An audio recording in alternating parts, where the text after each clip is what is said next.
प्रणाम दोस्तों। श्रीमद् भगवद गीता के 17वें अध्याय के साथ मैं अमित, जी हाँ मैं आत्मा जिसके शरीर का नाम अमित है, आपके बीच में पुनः उपस्थित है। आइए प्रारंभ करते हैं श्रीमद् भगवद गीता 17वां अध्याय।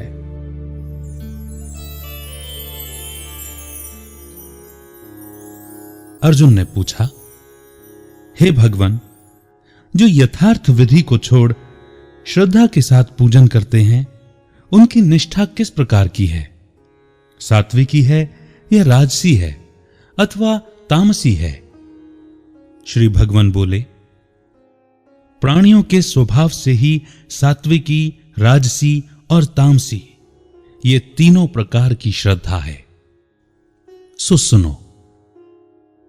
सात्विकी मनुष्य देवताओं को पूजते हैं, रजोगुणी यक्ष राक्षसों को पूजते हैं और तामसी जन भूत प्रेतों को पूजते हैं।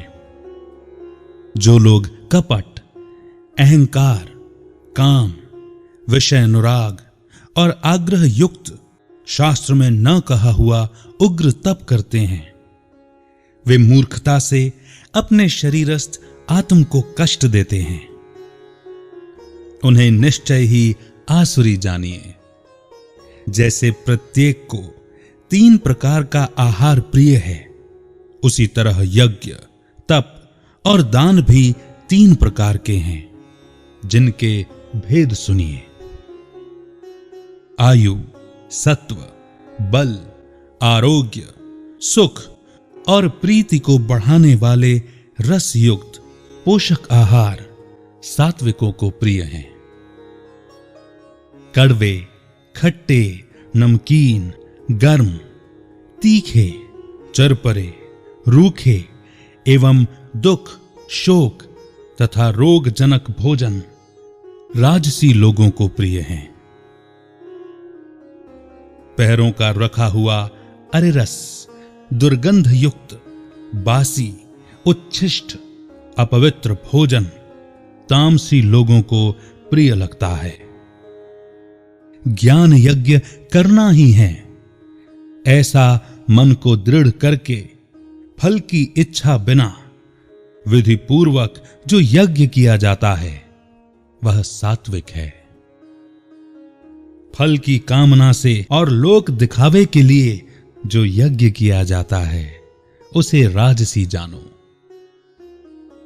शास्त्र की विधि से हीन, अन्न, दान, मंत्रहीन तथा बिना श्रद्धा के किया हुआ यज्ञ तामसी कहलाता है। देवता, द्विज, गुरु तथा विद्वान इनका पूजन, पवित्रता, ब्रह्मचर्य तथा अहिंसा का आचरण करना शारीरिक तप है। जिस वाक्य से किसी का दिल न दुखे, सत्य, प्रिय, हितकारी भाषण, स्वाध्याय का अभ्यास वाचिक अर्थात वाणी का तप है। मन की प्रसन्नता, चित्त की शांति, आत्मनिग्रह तथा निष्कपट रहना यह मानसिक तप है। यह तीनों प्रकार के तप यदि श्रद्धा से फल की इच्छा त्याग कर और योग युक्त होकर किए जाएं तो सात्विकी तप कहलाता है। अनिश्चित और क्षणिक फल वाला तप राजस है। जो दुरूह व आत्मा को कष्ट देकर व दूसरे के नाश के लिए किया जाए उसे तामस तप कहते हैं। जो फल की इच्छा त्याग उत्तम बुद्धि से उत्तम स्थान में सत्पात्र के बदले कोई वस्तु लेने की इच्छा बिना दिया जाता है उसे सात्विक दान कहते हैं।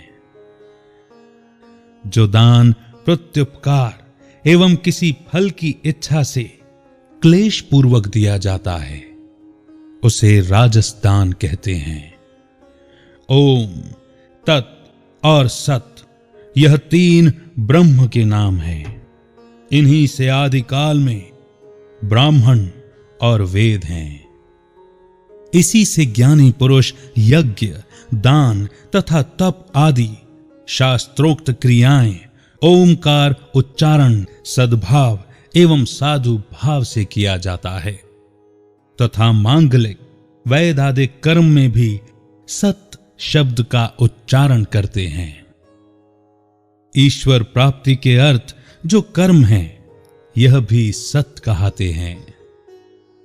हे पार्थ, श्रद्धा से रहित दान, तप तथा अन्य जो कर्म किए जाते हैं वह असत कहलाते हैं।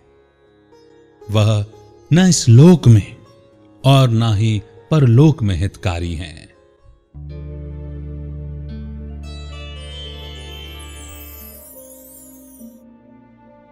मन से, वचन से, कर्म से, यानी मनसा वाचा कर्मणा किस प्रकार से हम तपस्वी बन सकते हैं, किस प्रकार से परमात्मा से योग लगाकर योग युक्त हो सात्विक बन सकते हैं, इसका स्पष्टीकरण हमें इस 17वें अध्याय में सुनने को मिला।